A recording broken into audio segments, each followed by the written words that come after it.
Welcome to The Hidden Load for the educators and leaders in medicine who hold everyone up. We will tackle the hard topics and help you conquer your chaos and get to calm, all by starting to acknowledge and remove that hidden load. This podcast is a space for us to name the things that are common but not normal. Each week, we'll look at the invisible weight you're carrying and explore practical coaching-based tools to help you find more calm, better boundaries, and a sense of purpose that doesn't require you to run on empty. I'm so glad that you've carved time out for yourself today. Let's get into the episode. Welcome back to The Hidden Load. I am your host, Dr. Santina or Tina Wheat. And I just crossed another milestone. I had a birthday. And if you're anything like me, or I would say like most high-achieving healthcare professionals, educators, and leaders, birthdays and other major calendar milestones do not just come and go quietly. Not necessarily because of celebration, but because they carry a very specific, unquantified, and heavy hidden load. Now, in the weeks leading up to a milestone birthday, an anniversary, or even the end of an academic year, there is often a quiet background process that starts running in our minds. This process is an internal audit. You might find yourself looking at your calendar, at your CV, at your career timeline, and that unwritten or even written life checklist that you have been carrying around since your 20s. And the hard questions start creeping in. Those questions might include, am I where I thought I would be by now? Or am I achieving enough?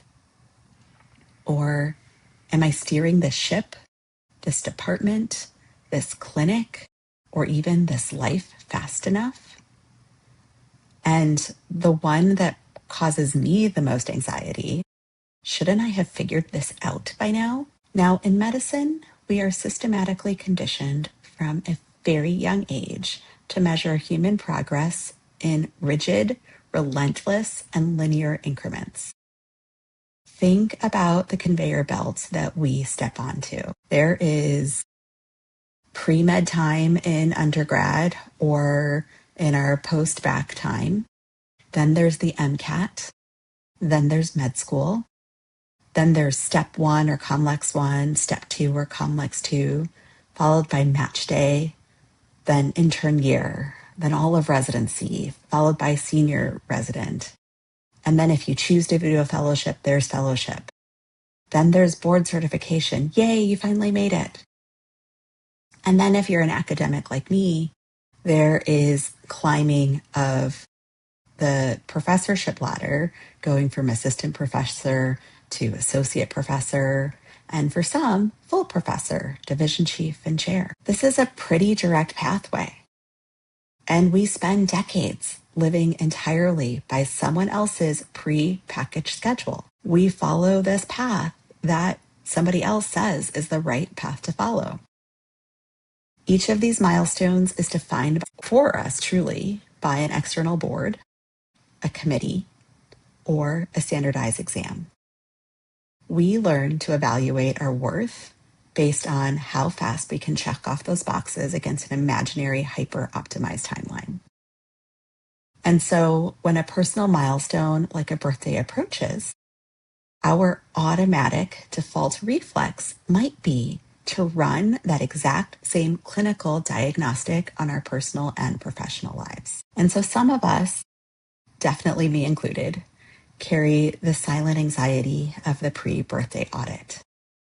We worry about getting older, not because of the cosmetic number, and probably not because of a few gray hairs, though I don't love when those show, but because we carry a deep-seated fear that time is slipping away before we've been able to fix every broken clinical system, or before we have saved every struggling learner, or before we have published that next paper, or reached that elusive mythical state of complete operational control.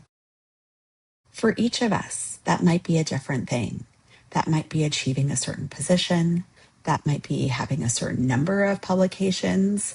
That might be achieving a certain rank. So let's look at what that pre-birthday anxiety actually sounds like in real life. It is sitting in your office at the end of a long day, looking at a stack of unread journals or incomplete administrative tasks, that checklist that just isn't done, and feeling a sudden surge of quiet panic. It's comparing your career trajectory at age 30 to a 60-year-old colleague who just landed a major grant, or at age 40 or 50 to a different colleague who just stepped into a dean's role, and now feeling like you are somehow behind. We can turn these celebrations of life, unfortunately, into an administrative performance review. Some of us judge our current complex human realities against the static blueprint that we drafted when we were so much younger, maybe just 25 years old, and knew almost nothing about how the real world works. But then the day actually arrives. The candles are blown out, the messages are answered, the cupcake is eaten, and you wake up the morning after. And if you are kind enough to yourself to give yourself the grace to stop running for just a moment, if you take a quiet breath before opening your email, then perhaps a profound diagnostic realization can set in. Nothing catastrophic shifted overnight just because of the birthday or the anniversary. But suddenly, everything can look a little clearer. Looking back at my own reflection this birthday, I have realized something fundamental about the way we view aging and longevity as leaders in healthcare. We spend an enormous amount of mental and emotional energy mourning the passage of time or dreading the physical and cognitive toll of getting older.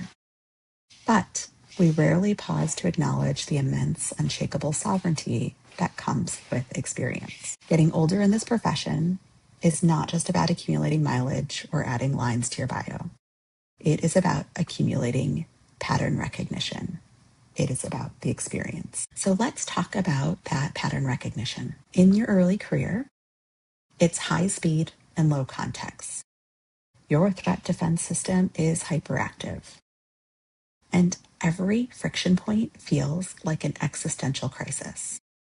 And that means that you react with speed, panic, and often personal overfunctioning. But then you move on to ultimately senior leadership, where you hopefully have high wisdom and the macro context. By that point, your threat defense system is calibrated. It recognizes organizational cycles and institutional inertia. And you're able to respond with pause, perspective, and strategic boundary setting. I want you to think about the things that would have sent you into an absolute week-long internal tailspin even 5 or 10 years ago. Perhaps a sharp, critical email from a division chief or dean. Perhaps a rejected curriculum proposal or grant application. Or even a tense confrontational committee meeting where people disagreed with you. Maybe a sudden, disruptive institutional mandate passed down from health system leadership. Early in our careers, those moments will feel like existential threats to our identity. They trigger our fight or flight response. They made us stay up until 2 a.m. drafting multi-page defensive emails or over-preparing our slides because we believed that if we were not flawless, then our entire career would collapse. But when you have been through enough academic cycles, when you've been through enough July resets, enough accreditation visits, and enough organizational restructures, your brain is able to build a deep library of pattern recognition.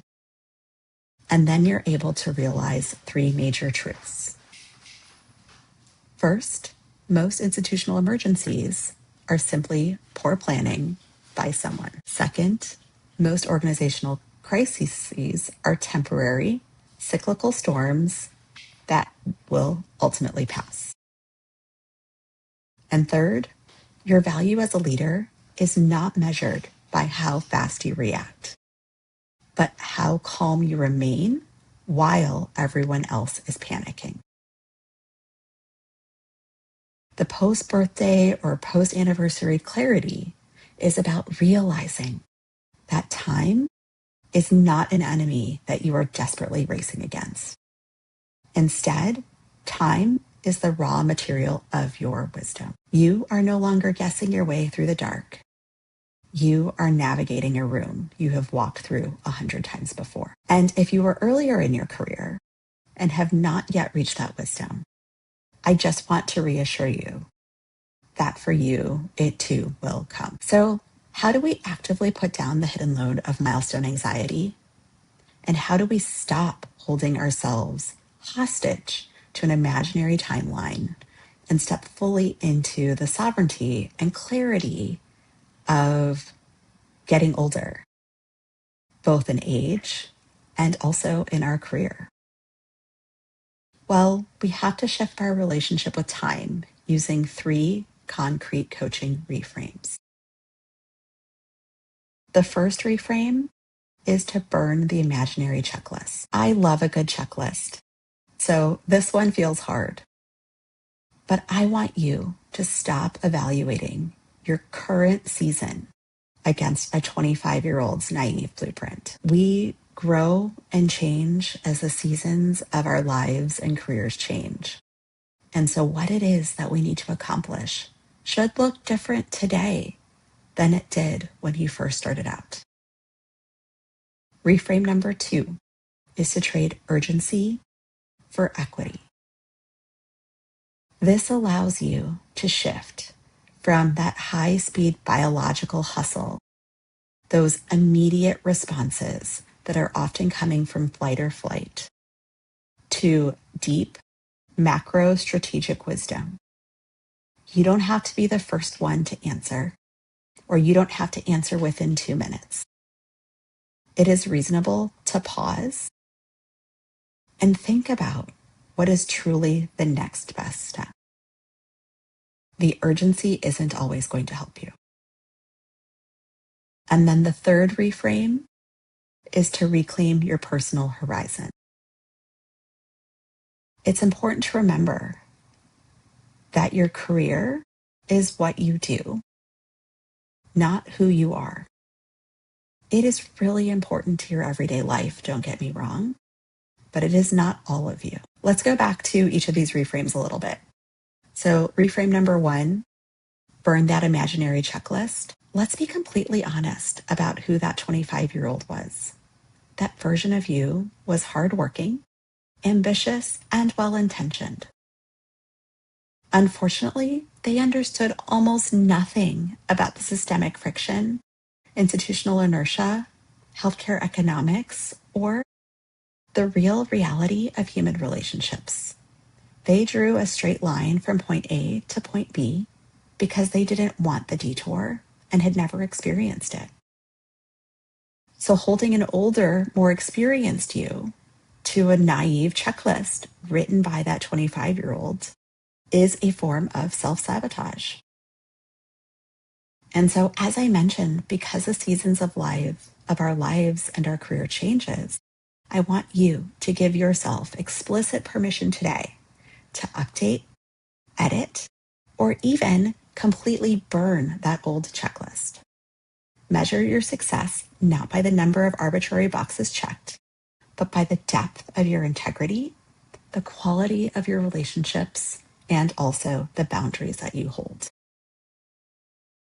Going back to reframe number 2 of trading urgency for equity.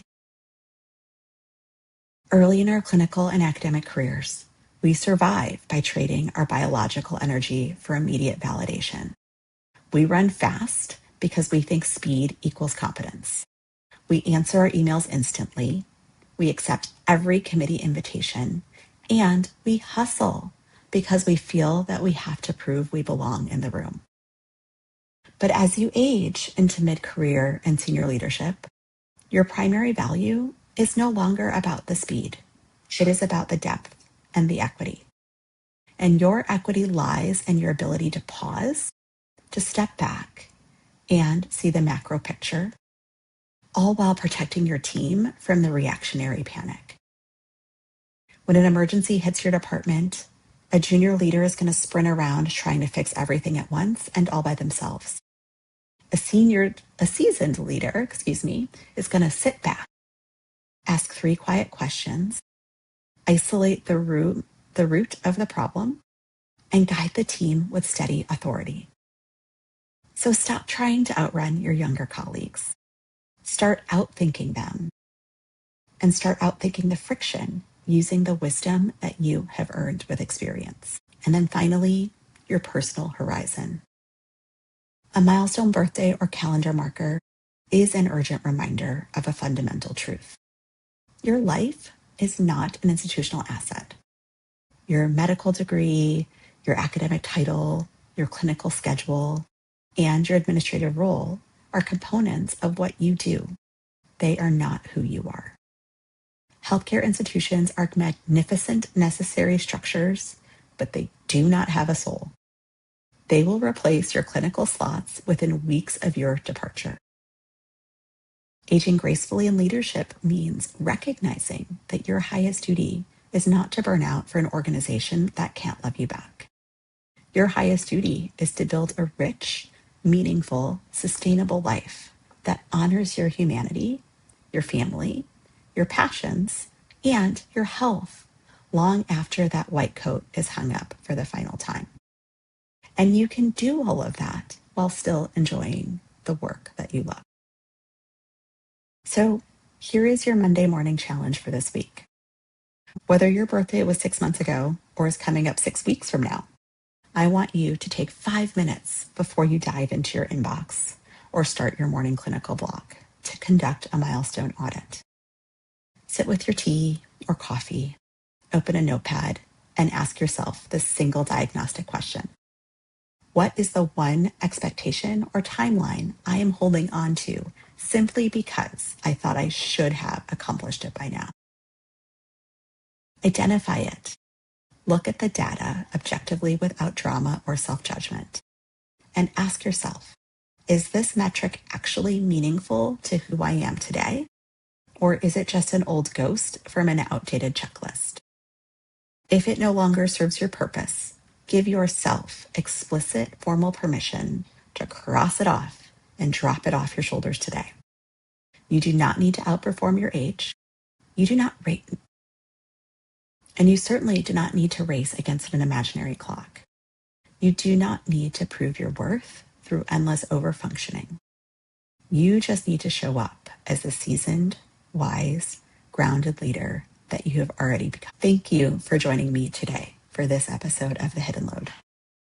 If this milestone reflection spoke to you today, I hope you will share it with a colleague, a mentor, or a friend who might be carrying a bit too much weight about their own career timeline right now. Let's lighten that load together. And if you need help thinking through this or want to reestablish your goals, if you're listening to this episode in the month of August, I am running a birthday special. Send me an email and I will give you the code so that you can get a discount on any of my coaching packages. I would love to help you. I am Dr. Santina Wheat, and I will see you next week. Thank you for listening to The Hidden Load. If today's conversation spoke to you, I would love for you to share it with a colleague who might need to hear it too. It's one of the simplest ways we can start shifting the culture of medicine together. And remember, your time spent reflecting here matters. You can earn free CME or CE credits for listening to today's episode through the Pinnacle app. You'll find that link in the show notes. If you are looking for one-on-one coaching support or want to dive deeper into the resources we discussed today, let's connect. You can find information on how to reach me in the show notes. And don't forget to hit subscribe so that you never miss an episode. And leave me a rating so that others can find me too. And take care of yourself because you deserve to be held up too. And I'll see you next time.